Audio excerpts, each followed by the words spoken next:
Chapter 6. Lesson 6. Work to learn. Don't work for money. Job security meant everything to my educated dad. Learning meant everything to my rich dad. A few years ago, I granted an interview with a newspaper in Singapore. The young female reporter was on time, and the interview got underway immediately. We sat in the lobby of a luxurious hotel, sipping coffee and discussing the purpose of my visit to Singapore. I was to share the platform with Zig Ziglar. He was speaking on motivation, and I was speaking on the secrets of the rich. "Someday, I would like to be a best-selling author like you," she said. I had seen some of the articles she had written for the paper, and I was impressed. She had a tough, clear style of writing. Her articles held a reader's interest. "You have a great style," I said in reply. "What holds you back from achieving your dream?" "My work does not seem to go anywhere," she said quietly. "Everyone says that my novels are excellent, but nothing happens. So I keep my job with the paper. At least it pays the bills. Do you have any suggestions?" "Yes, I do," I said brightly. "A friend of mine here in Singapore runs a school that trains people to sell. He runs sales training courses for many of the top corporations here in Singapore, and I think attending one of his courses would greatly enhance your career." She stiffened. "Are you saying I should go to school to learn to sell?" I nodded. "You aren't serious, are you?" Again, I nodded. "What is wrong with that?" I was now back pedaling. She was offended by something, and now I was wishing I had not said anything. In my attempt to be helpful, I found myself defending my suggestion. "I have a master's degree in English literature. Why would I go to school to learn to be a salesperson? I am a professional.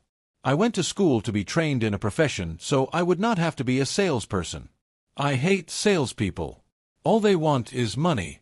So tell me why I should study sales." She was packing her briefcase. The interview was over. On the coffee table sat a copy of an earlier best-selling book I wrote. I picked it up as well as the notes she had jotted down on her legal pad. "Do you see this?" I said, pointing to her notes. She looked down at her notes. "What?" she said, confused. Again, I pointed deliberately to her notes. On her pad she had written, "Robert Kiyosaki, best-selling author."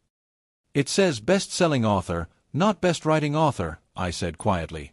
Her eyes widened. "I am a terrible writer," I said. "You are a great writer. I went to sales school. You have a master's degree.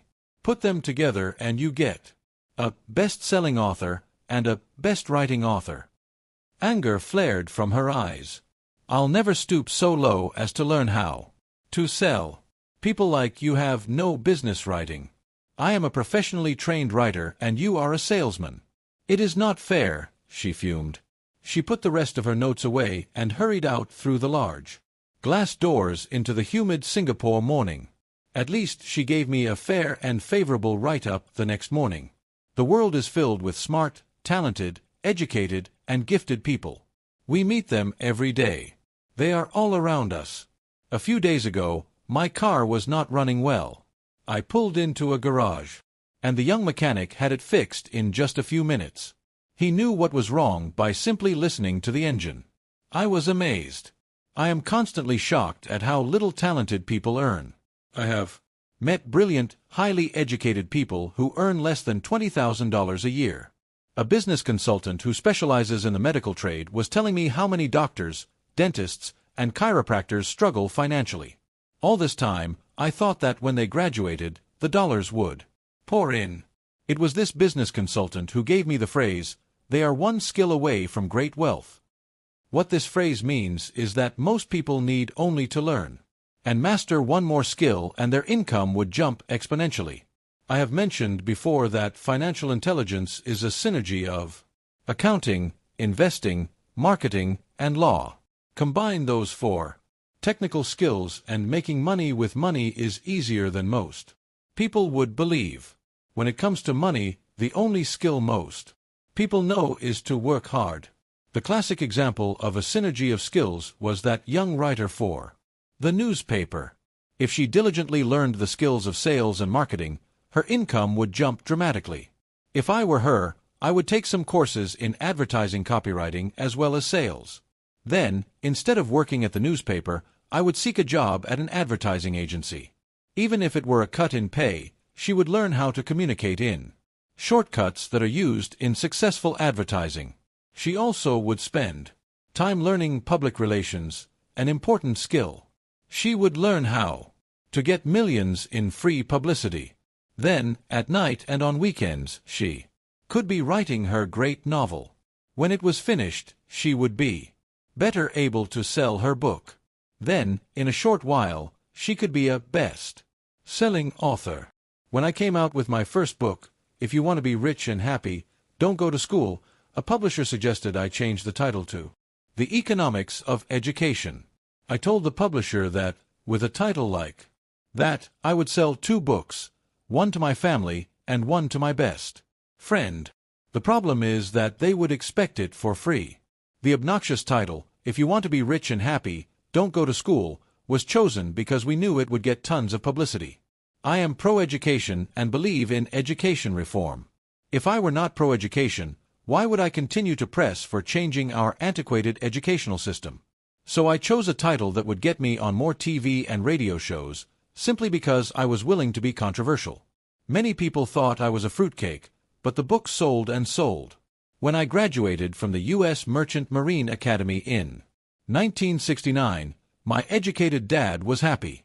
Standard Oil of California had hired me for its oil tanker fleet as a third mate. The pay was low compared with my classmates, but it was okay for a first real job.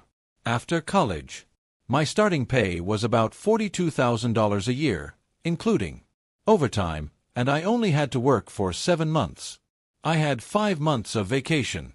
If I had wanted to, I could have taken the run to Vietnam with a subsidiary shipping company and easily doubled my pay instead of taking 5 months of vacation. I had a great career ahead of me, yet I resigned after 6 months with the company and joined the Marine Corps to learn how to fly. My educated dad was devastated. Rich Dad congratulated me. In school and in the workplace, the popular opinion is the idea of specialization. That is, in order to make more money or get promoted, you need to specialize. That is why medical doctors immediately begin to seek a specialty such as orthopedics or pediatrics. The same is true for accountants, architects, lawyers, pilots, and others. You want to know a little about a lot, was Rich Dad's suggestion. My educated dad believed in the same dogma. That is why he was thrilled when he eventually achieved his doctorate. He often admitted that schools reward people who study more and more about less and less. Rich Dad encouraged me to do exactly the opposite. You want to know a little about a lot, was his suggestion. That is why for years I worked in different areas of his companies. For a while I worked in his accounting department. Although I would probably never have been an accountant, he wanted me to learn via osmosis. Rich Dad knew I would pick up jargon and a sense of what is important and what is not. I also worked as a busboy and construction worker as well as in sales, reservations, and marketing. He was grooming Mike and me.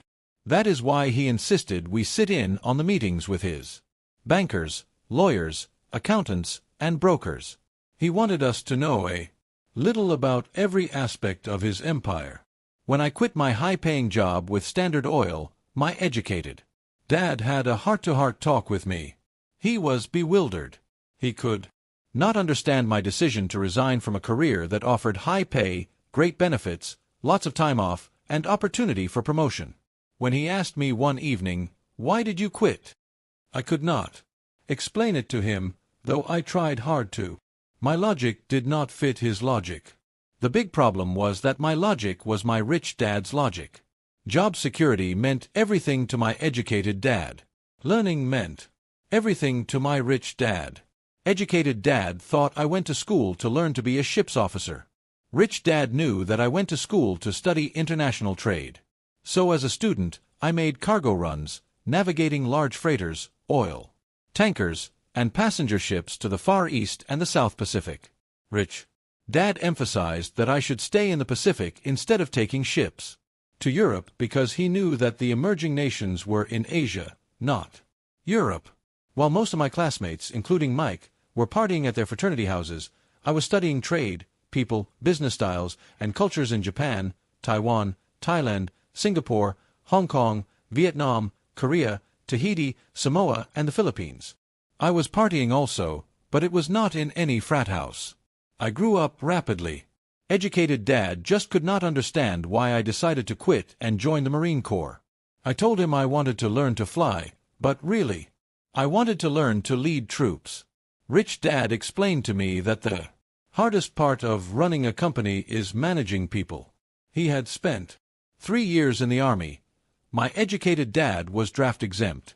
Rich Dad valued learning to lead men into dangerous situations. Leadership is what you need to learn next, he said.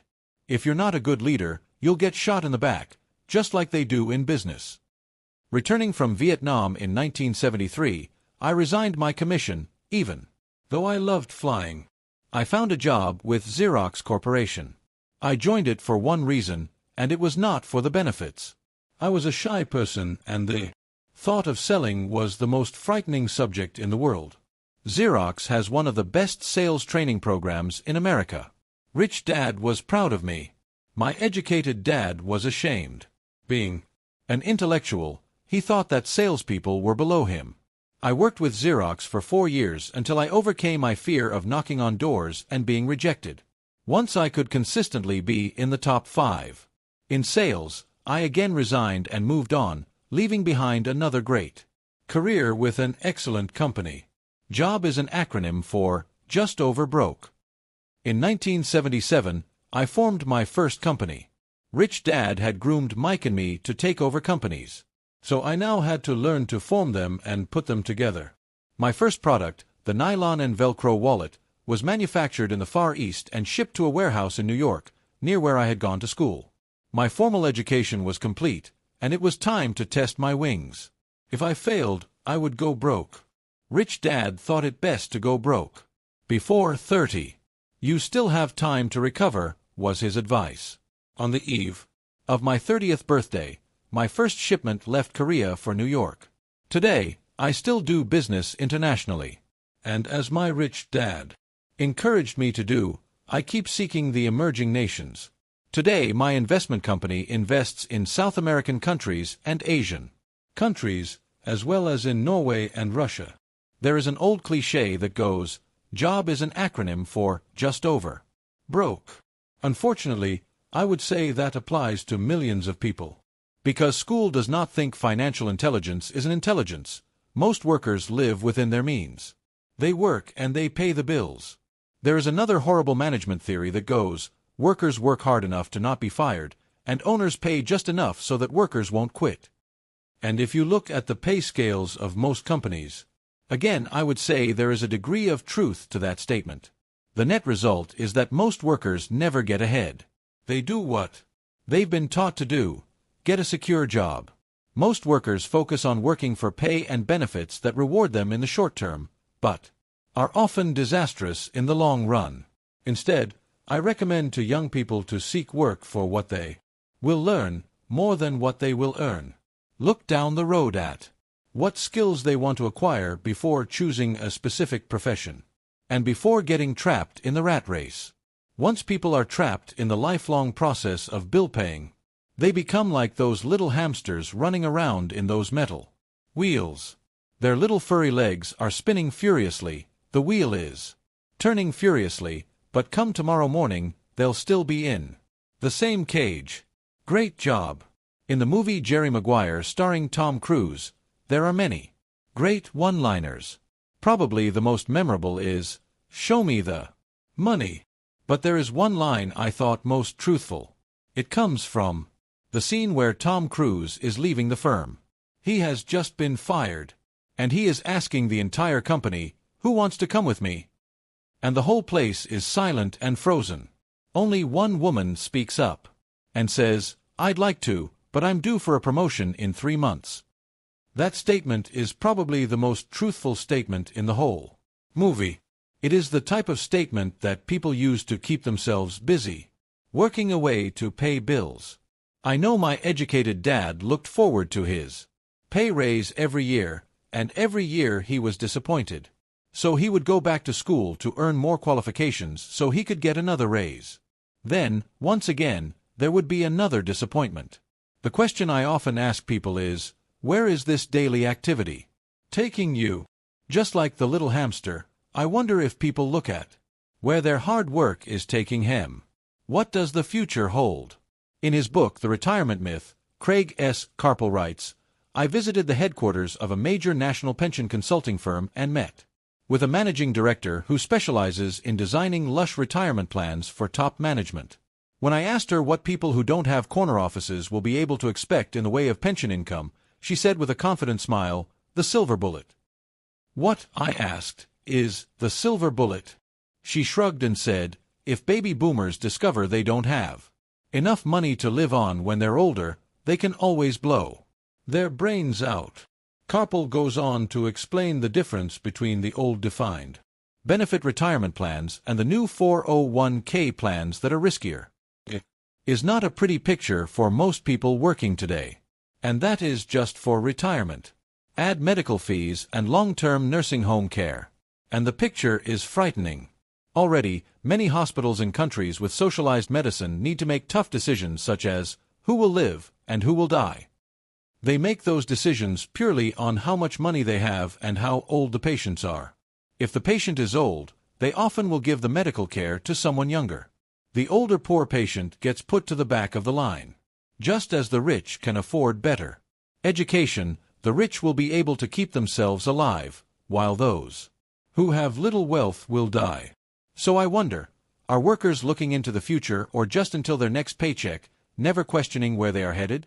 When I speak to adults who want to earn more money, I always recommend the same thing. I suggest taking a long view of their life, instead of simply working for the money and security, which I admit are important. I suggest they take a second job that will teach them a second skill.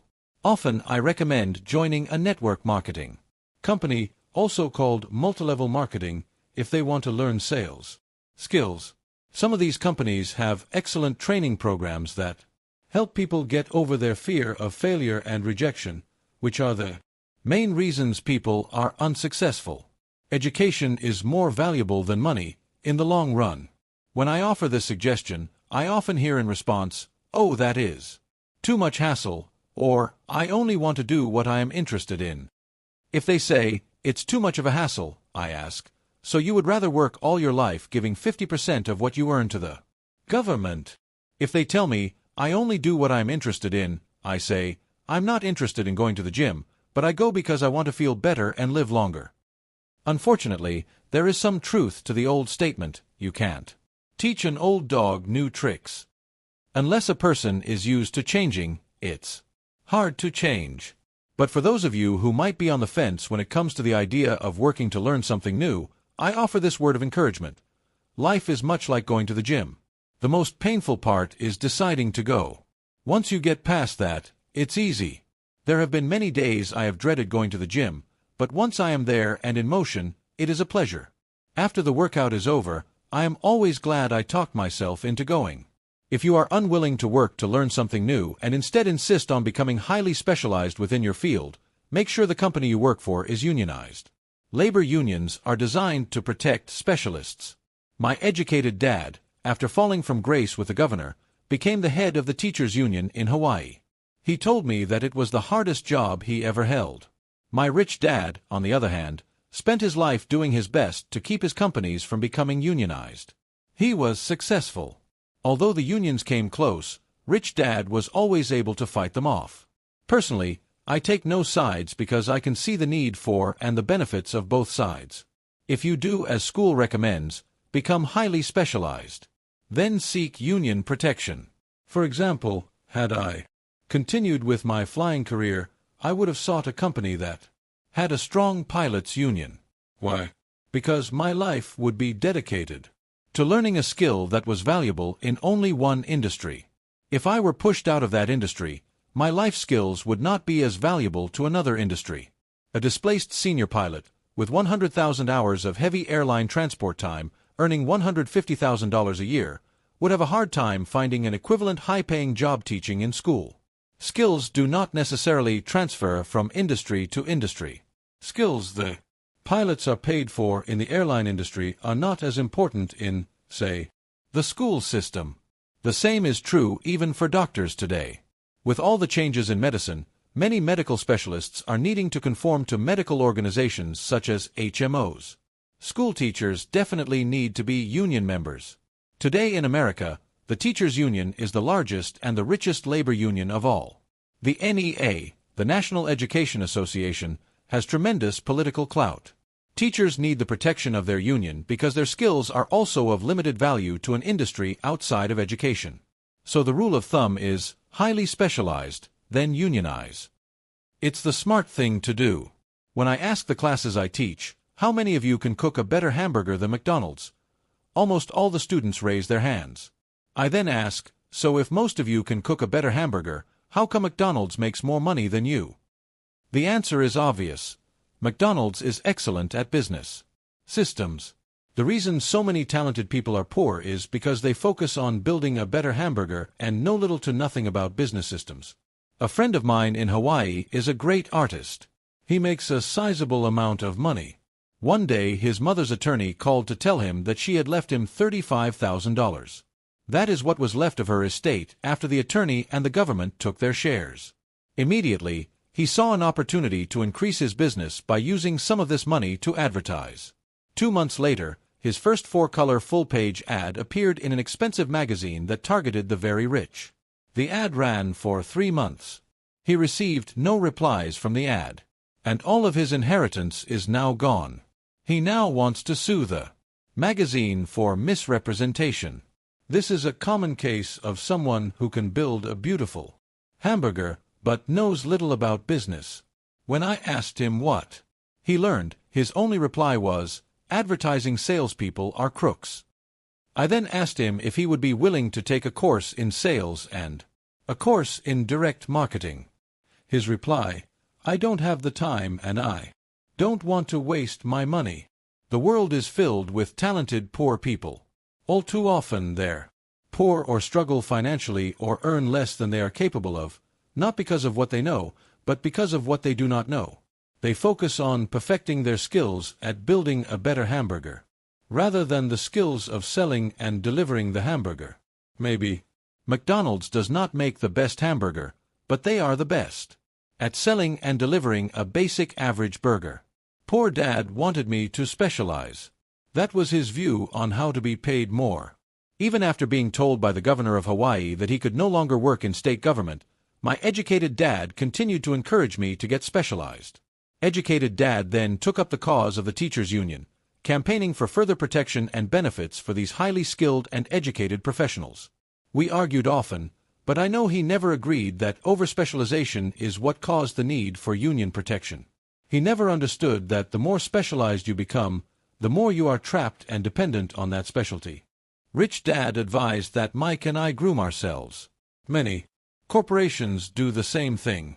They find a young, bright student, just out of business school, and begin grooming that person to someday take over the company. So these bright young employees do not specialize in one department. They are moved from department to department to learn all the aspects of business systems. The rich often groom their children or the children of others. By doing so, their children gain an overall knowledge of the operations of the business and how the various departments interrelate. For the World War II generation, it was considered bad to skip from company to company. Today, it is considered smart, since people will skip from company to company rather than seek greater specialization in skills. Why not seek to learn more than to earn? In the short term, it may earn you less, but it will pay dividends in the long term. The main management skills needed for success are 1. Management of cash flow. 2. Management of systems. 3. Management of people. The most important specialized skills are sales and marketing. The ability to sell, to communicate to another human being, be it a customer, employee, boss, spouse, or child, is the base skill of personal success. Communication skills such as writing, speaking, and negotiating are crucial to a life of success. These are skills I work on constantly, attending courses or buying educational resources to expand my knowledge. As I have mentioned, my educated dad worked harder and harder. The more competent he became.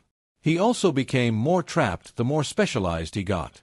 Although his salary went up, his choices diminished. Soon after he was locked out of government work. He found out how vulnerable he really was professionally. It is like professional athletes who suddenly are injured or are too old to play. Their once high-paying position is gone, and they have limited skills to fall back on. I think that is why my educated dad sided so much with the unions after that. He realized how much a union would have benefited him. Rich Dad encouraged Mike and me to know a little about a lot. He encouraged us to work with people smarter than we were and to bring smart people together to work as a team. Today it would be called a synergy of professional specialties. Today, I meet ex-school teachers earning hundreds of thousands of dollars a year. They earn that much because they have specialized skills in their field as well as other skills. They can teach, as well as sell and market. I know of no other skills to be more important than selling and marketing. The skills of selling and marketing are difficult for most people, primarily due to their fear of rejection. The better you are at communicating, negotiating, and handling your fear of rejection, the easier life is.